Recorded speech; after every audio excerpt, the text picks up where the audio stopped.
Hello everyone, William at Alliance Concrete Pumps. On today's Tech Tip Tuesday, we're going to review the 250-hour service intervals. So this interval happens every 250 hours of your pump's life.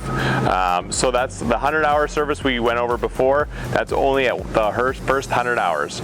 So every 250 hours, we want to change the suction filter for the accumulator pump and the boom pressure filter on the other side of the unit at the 250-hour mark. The other thing is good practice is hooking up your filter machine if you have one and filtering your hydraulic fluid. The outriggers, at every 250 hours we should check, make sure the rollers are free and turning, have lots of grease, the chain for lube and re-lube that, and we also want to do the rollers inside like we went over before.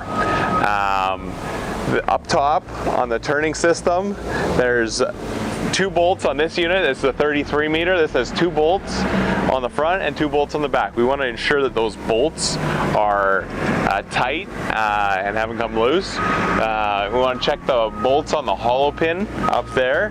Make sure those hollow pin bolts are good. So on this side of the unit, there's the filter card hookups. So there's 2 quarter turn valves here. You want to make sure those are open when if you're gonna filter your oil. There's a pressure filter in here for your boom.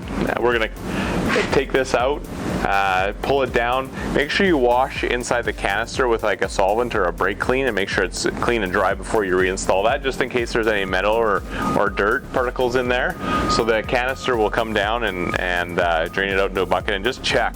If you have any contamination in there, note it and just monitor that. Also on this side we have the oil cooler. So this is your hydraulic oil radiator or cooler. So every 250 hours we should wash that out. Use some degreaser in there and wash it out. If dust and dirt get caught up in there on the job site, it'll clog that and it won't keep your pump running cool. And then last but not least, we want to check down under here. We have all the pump brackets. So all these bolts here, we want to check them for tightness. The best is to just go around with a wrench. This is an M14 bolt, so a 22 millimeter wrench, and then there's some M16 fasteners at the back. So that's a 24 millimeter wrench. Go around with a wrench and just check those bolts, make sure there's none broken or loose, and if they are loose, tighten them up or change them. Yeah. If you have any questions on the 250-hour maintenance schedule, please give our service department a call or review the document that you can find on our website.